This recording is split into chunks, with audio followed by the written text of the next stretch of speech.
On a hot summer evening aboard a cruise ship in Naples, Italy, Amy Tong began to feel ill. She told her husband, Jerry Ho, that she was having trouble breathing. He immediately contacted the ship's medical office, but it was closed.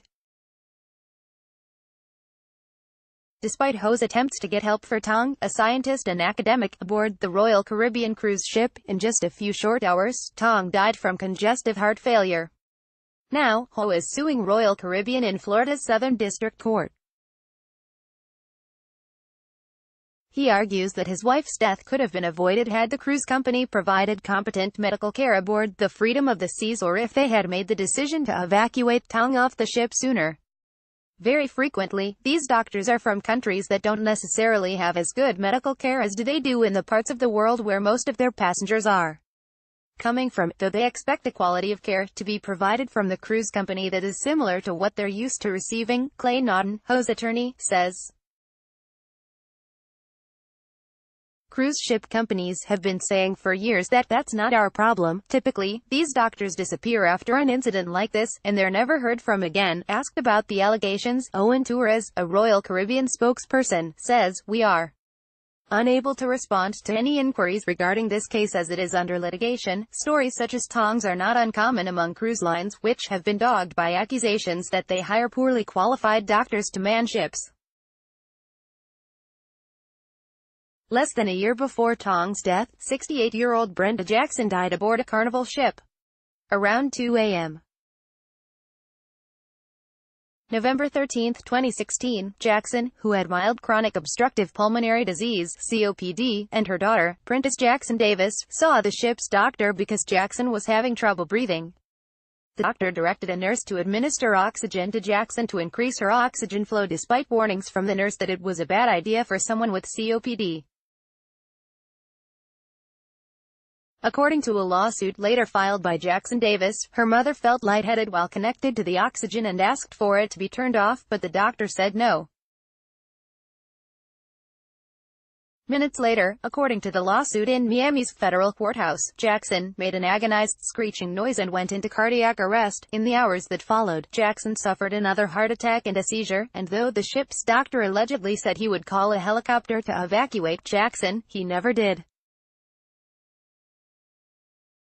She later died aboard the Carnival Dream. A Carnival spokesperson says the company does not comment on pending litigation. Tong's death, meanwhile, came during a cruise through the Mediterranean. In their last 5 days together, Ho and Tong, who shared a house just outside San Francisco, had traveled from Barcelona to Marseille, France, and spent a day in Rome before heading to Naples. Around 7 p.m. Friday, June 30, 2017, Royal Caribbean's Freedom of the Seas was birthed in Naples, the lawsuit says.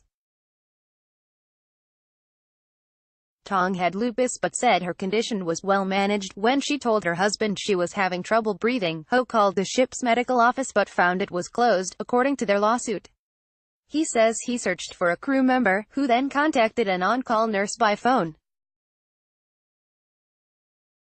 Ho described Tong's condition to the nurse, but the nurse allegedly said the ship's only medical facility for the nearly 5,000 people aboard the Freedom of the Seas was closed. She insisted on a telephone triage, the lawsuit states, after which she finally agreed Tong needed to go to the ship's infirmary, but when they arrived, they found the infirmary was locked and none of the ship's medical personnel were present. 20 minutes after they arrived, the on-call nurse unlocked the door and examined Tong. The ship's doctor showed up some time later and performed diagnostic tests, including a chest X-ray, and gave Tong oxygen. Her oxygen level was 74% and her heart rate was 134 bpm when the nurse examined her. But her health continued to deteriorate, and nearly 3 hours after Tong had first asked for help, she was removed from the ship and taken ashore by the Italian Coast Guard. Around 11 p.m., Tong arrived at an Italian hospital by ambulance. 1 hour later, she was dead. Mr. Ho has forever been deprived of the companionship, support, and relationship of his wife Amy Tong, the lawsuit states. Royal Caribbean employees not only failed to evacuate Tong in a timely manner, the lawsuit states, but also relied on medical opinions and/or advice of ship doctors and nurses who were not properly qualified and failed to have proper licenses in the jurisdiction of the flag of the ship on which they were hired to provide medical care. The crew could have consulted with qualified personnel on shore via Skype or phone, but didn't, Ho's lawyer says. RCCL failed to adequately train, supervise, and instruct crew members to properly respond to medical emergencies and take steps to promptly evacuate a passenger who they were clearly unprepared and unqualified to treat, the lawsuit states.